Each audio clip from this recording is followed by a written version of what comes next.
పితా పుత్ర పవిత్రాత్మ నామమున ఆమేన్. ప్రభువు మీతో ఉందురుగాక. మీ ఆత్మతో ఉండునుగాక. పునీత మత్తయ్య గారు రాసిన పవిత్ర సువిశేషములోని భాగము. ప్రభువా మీకు మహిమ కలుగునుగాక. పునీత మత్తయ్య గారు రాసిన శుభవార్త 23వ అధ్యాయము 27వ వచనం నుండి 32వ వచనం వరకు. అయ్యో కపట భక్తులైన ధర్మశాస్త్రోపదేశకులారా, పరిసయ్యులారా, మీరు సున్నము కొట్టిన సమాధుల వలె ఉన్నారు. అది బయటకు అందముగా ఉన్నను లోపల మృతుల ఎముకలతోనూ దుర్గంధ పదార్థములతోనూ నిండియుండును. అట్లే మీరు బయటకు నీతిమంతుల వలె కనపట్టినను లోపల కపటముతోనూ కలుషముతోనూ నిండి ఉన్నారు. అయ్యో కపట భక్తులైన ధర్మశాస్త్రోపదేశకులారా, పరిసయ్యులారా, మీరు ప్రవక్తలకు సమాధులను నీతిమంతులకు చక్కని స్మారక చిహ్నములను నిర్మింతురు. మా పితరుల కాలమందు మేము జీవించి ఉన్న ఎడల ప్రవక్తలను చంపుటలో వారితో భాగస్థులమై ఉండేడి వారము కాము అని మీరు చెప్పుదురు. వాస్తవముగా ప్రవక్తలను చంపిన వారి వారసులమని మీకు మీరే రుజువు చేసుకొనుచున్నారు. కావున మీ పూర్వులు ప్రారంభించిన పనిని పూర్తి చేయుడు. ఇది క్రీస్తు ప్రభుని సువిశేషము. క్రీస్తువా మీకు స్తుతి కలుగునుగాక. క్రీస్తునాథుని యందు ప్రియ సహోదరి సహోదరులారా, దేవుని యందు ప్రియ విశ్వాసులారా, ఈరోజు మనం చదివినటువంటి సువిశేషంలో చాలా కఠినమైనటువంటి పదాలను మనం ప్రభు అయినటువంటి యేసుక్రీస్తు నోటి నుండి వింటూ ఉన్నాం. ధర్మశాస్త్ర బోధకులను పరిసయ్యులను ప్రభు చాలా కఠినమైనటువంటి పదజాలముతో హెచ్చరిస్తూ ఉన్నారు. వాక్యంలో మనం చదివితే, అయ్యో కపట భక్తులైన ధర్మశాస్త్ర బోధకులారా, పరిసయ్యులారా, మీరు సున్నము కొట్టినటువంటి సమాధుల వలె ఉన్నారు. ఈ సున్నము కొట్టినటువంటి సమాధులను గురించి మనం ఒకసారి ఆలోచన చేస్తే, ప్రియ సహోదరులారా, పాలస్తీనా దేశంలో యెరూషలేమునకు పోయేటువంటి మార్గంలో, అదేవిధంగా మిగతా మార్గముల ప్రక్కనే ఈ యొక్క సమాధులు ఉండేటువంటివి. సమాధులను గురించినటువంటి ఒక వాస్తవము మనకి సంఖ్యాకాండములో 19వ అధ్యాయము 16వ వచనములో ఈ విధంగా తెలియజేస్తుంది. వెలుపలి పొలమున ఎవరైనా మృతదేహమును గాని ఎముకలు గాని సమాధులను గాని ముట్టుకొనినచో 7 దినముల వరకు మైలపడును. ఇది వారి యొక్క నిబంధన. అయితే ఈ దారి ప్రక్కన ఉన్నటువంటి సమాధులను కానీ ఎముకలను కానీ శవములను కానీ ముట్టుకున్నటువంటి వారు 7 దినముల వరకు మైలపడతాడు. మరీ ముఖ్యంగా యెరూషలేము పండుగకు వెళ్ళాల్సినటువంటి పాస్కా పండుగకు కానీ మరి యెరూషలేములో జరిగేటువంటి పండుగలకు వెళ్ళేటువంటి ఈ ప్రజలు ఎవరైనా కానీ అనుకోనటువంటి విధంగా ఈ యొక్క పరిస్థితులకు ఎదురు పెడితే సమాధులను ముట్టుకోవటం కానీ ఆ ఎముకలను పట్టుకోవటం కానీ అదేవిధంగా చచ్చినటువంటి శవాలకు ఎదురు పడటం కానీ జరిగితే ఈ యొక్క యెరూషలేముకు వెళ్ళి ఆ యొక్క పండుగలో భాగస్థులయ్యేటువంటి భాగాన్ని కోల్పోయేవాళ్ళు. కాబట్టి ప్రజానాయకులు ఏం చేసేటువంటి వాళ్ళు అంటే, దారి ప్రక్కనే ఉన్నటువంటి ఈ యొక్క సమాధుల వలన కానీ ఈ యొక్క సమాధుల్లో ఉన్నటువంటి శవముల వలన కానీ ఎటువంటి అభ్యంతరాలు లేకుండా, ఎటువంటి ఇబ్బందులు కలగకుండా ఈ యొక్క సమాధులన్నిటికీ కూడా చక్కనైనటువంటి తెల్ల సున్నముతో మంచిగా అలంకరించేటువంటి వాళ్ళు. కాబట్టి ఎవరు కూడా దాని దరిదాపులకు వెళ్లకుండా ఎటువంటి ఇబ్బంది లేకుండా ఉండేది. ఆ యొక్క సమయంలో ప్రజలు నడుచుకుంటూ వెళ్ళేటువంటి సమయంలో ఈ యొక్క తెల్ల సున్నము కొట్టినటువంటి సమాధులు ఆ యొక్క ఎండకు దగదగా మెరుస్తూ ఉండేటువంటివి. ప్రియ సహోదరి సహోదరులారా, ఈ యొక్క నేపథ్యంలో ప్రభు చెప్తున్నారు, ఈ యొక్క సమాధులను బయటికి దగదగా సున్నముతో తెల్లగా మెరుస్తున్నటువంటి, అందంగా కనిపిస్తున్నటువంటి, ఆకర్షణీయంగా ఉన్నటువంటి ఈ యొక్క సమాధులను ఈ పరిసయ్యులు ధర్మశాస్త్ర బోధకులతో ప్రభు పోలుస్తూ, మీరు సున్నము కొట్టినటువంటి ఈ సమాధుల వలె ఉన్నారు అని ప్రభువు చెప్తూ ఉన్నారు. సమాధులు బయటకు అందంగా కనిపిస్తూ ఉన్నాయి, ఆకర్షణీయంగా ఉన్నాయి, దగదగా మెరుస్తూ ఉన్నాయి, చక్కగా ఉన్నాయి.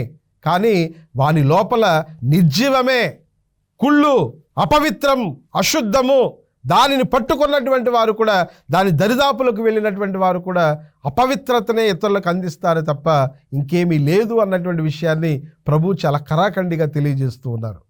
ప్రియ సహోదరి సహోదరులారా, ఈ పరిసయ్యులు, ధర్మశాస్త్ర బోధకులు వారి యొక్క జీవిత విధానాన్ని ఈ విధంగానే జీవిస్తూ ఉన్నారు. అశుద్ధముతోనూ, కుళ్ళుతోనూ, కోపముతోనూ, పగతోనూ, ద్వేషముతోనూ వారి దగ్గరకు వచ్చేటువంటి వారిని పవిత్రతలో నడిపించటము ప్రక్కన పెడితే, వారు ఇతరులపైన భారాలు మోరుస్తూ ప్రజలను, వారి యొక్క జీవితాలను అతి భారంగా మలుస్తూ ఉన్నారు. దేవునికి దూరంగా వారిని తీసుకుని వెళుతున్నారు. నీ దేవుడు తప్పకుండా నీ యొక్క హృదయాన్ని పరిశీలిస్తాడని నువ్వు గుర్తుపెట్టుకోవాలి.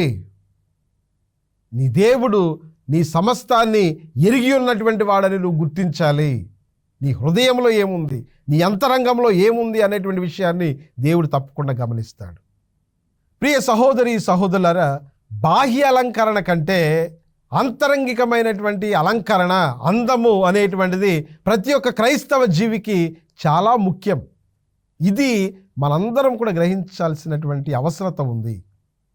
మత్తయి సువార్తలో 7వ అధ్యాయము 5వ వచనంలో ప్రభు ఈ విధంగా చెప్తూ ఉన్నారు. ఏమని?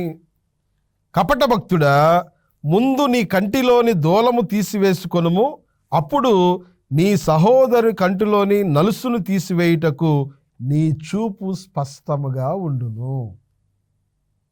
ప్రియులారా, మనందరికీ కూడా మనం ప్రతిరోజు ఎవరైనా తప్పు చేసినప్పుడు, ఎవరైనా మనల్ని ఎత్తి చూపినప్పుడు మనం వాడేటువంటి ఒక సామెత తెలుసు. 1 వేలు నిన్ను చూపిస్తే 4 వేళ్ళు నీ వైపే చూపిస్తాయని మనం చాలా అరుదుగా వాడుతూ ఉంటాం. కాబట్టి ముఖ్యంగా నువ్వు చేయాల్సినటువంటి విషయం ఏంటి అంటే, ఇతరులను గురించి ఆలోచించటము, ఇతరుల తప్పులను ఎత్తు చూపటం కాదు, కానీ నీ యొక్క అంతరంగాన్ని నువ్వు పరిశీలించుకోవాలి. ఈ పరిసయ్యులు, ధర్మశాస్త్ర బోధకులు నిరంతరము చేసేటువంటి పని ఇదే. ఇతరులను గురించి, ఇతరులు ఎలా ఉండాలి, ఎలా జీవించాలి, ఏం తప్పు చేస్తున్నారు, ఏం చేయకూడదు, ఎలా జీవించాలి, ఎలా జీవించకూడదు అనేటువంటి దాని మీద ధ్యాసను పెడుతూ ఉన్నారే కానీ వారు ఏ విధంగా ఉంటూ ఉన్నారు అనేటువంటి దాని గురించి వారు ఏమాత్రం కూడా పట్టించుకునేటువంటి పరిస్థితులు. అందుకే ప్రభు వారిని ఖండిస్తూ ఉన్నారు.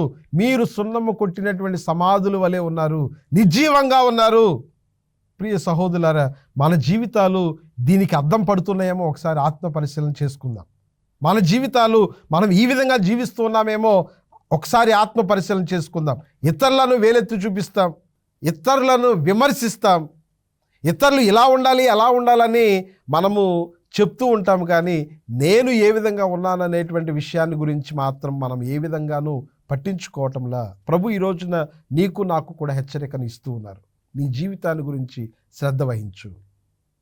ప్రియ సహోదరి సహోదరులారా, నిర్జీవ సమాధులుగా జీవించేటువంటి మనము సజీవమైనటువంటి దేవుని ఆలయాలుగా మారాలి అని ఈ రోజున ప్రభు మనకు పిలుపునిస్తూ ఉన్నారు.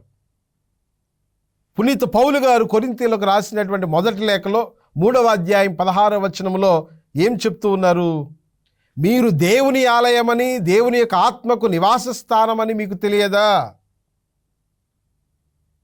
దేవుని యొక్క ఆలయాలు, దేవుని యొక్క నివాస స్థలాలు దేవుని యొక్క ఆత్మచేత నింపబడాలి, మంచి క్రియలతో నింపబడాలి, మంచి పరిశుద్ధతతో మనందరం కూడా మన యొక్క హృదయాలను, మన యొక్క జీవితాలను దేవునికి ఒక నివాసమైనటువంటి యోగ్యమైనటువంటి స్థానముగా మన జీవితాన్ని, మన యొక్క హృదయాన్ని మనం మలచాలి. దేవుడు సంతోషించేటువంటి విధంగా, ఆనందించేటువంటి విధంగా మనందరం కూడా జీవించాలని ప్రభు కోరుతూ ఉన్నారు. ప్రియ సహోదరి సహోదరులారా, కోపానికి బదులు ప్రేమను, ద్వేషానికి బదులు ప్రేమను, అసూయకు బదులు సంతోషాన్ని, అహంకారానికి బదులు వినయాన్ని, కక్షకు బదులు క్షమాగుణాన్ని దయచేయమని, కలిగి ఉండేటువంటి మనస్తత్వాన్ని అనుగ్రహించమని మనం ఎల్లప్పుడూ కూడా ప్రభుని ప్రార్థన చేయాలి.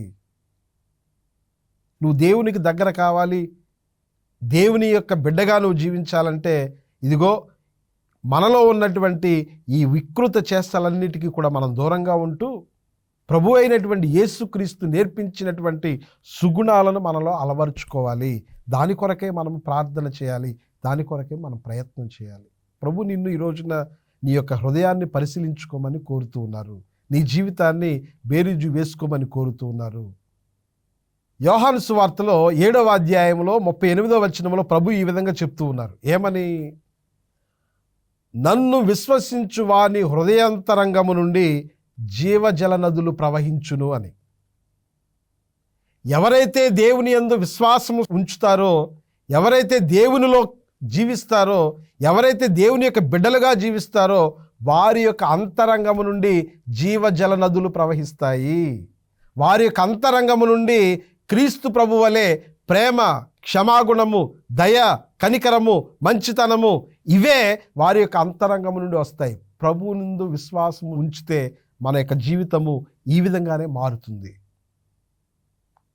ద్వేషానికి, పగకు, అసూయకు, కక్షలకు, కార్పణ్యాలకు మనము చోటివ్వం. మన యొక్క అంతరంగము నుండి మన యొక్క మాటలలోనూ, మన యొక్క జీవితంలోనూ, మన యొక్క క్రియలలోనూ ప్రేమ, ఆప్యాయతలు, మంచితనమే ఎల్లప్పుడూ కూడా ప్రతిబింబిస్తాయి అనేటువంటి విషయాన్ని ప్రభు ఈ రోజున మనకు తెలియజేస్తూ ఉన్నారు. కాబట్టి ప్రియ సహోదరి సహోదరులారా, పరిసయ్యుల వలె, ధర్మశాస్త్ర బోధకుల వలె నిర్జీవమైనటువంటి జీవితాలను జీవించకుండా దేవునికి ఆలయాలుగా, సజీవమైనటువంటి శిలలుగా జీవిస్తూ ప్రభునికి సాక్ష్యం ఇచ్చేటువంటి బిడ్డలుగా మనల్ని దీవించమని ప్రార్థన చేసుకుందాం. ప్రభు మనందరినీ దీవించునుగాక. ఆమేన్. తలలు వంచండి, చిన్న ప్రార్థన చేసుకుందాం. కృపాసత్య సంపూర్ణమైన దేవ, దయగల సర్వేశ్వర, ప్రభువా, మేము ఎల్లప్పుడూ కూడా మా యొక్క అంతరంగాలను శుద్ధి చేసుకొని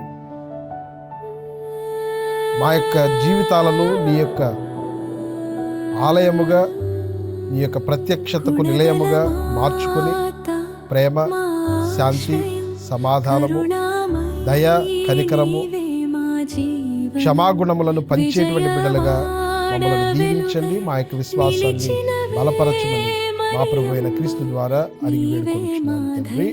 ఆమేన్. ప్రభువు మీతో ఉందురుగాక. మీ ఆత్మతో ఉండునుగాక. సర్వశక్తి గల సర్వేశ్వరుడు, పితా, పుత్ర, పవిత్రాత్మ మిమ్మందరిని దీవించి సదా కాచి కాపాడుదురుగాక. ఆమేన్. ఆమేన్.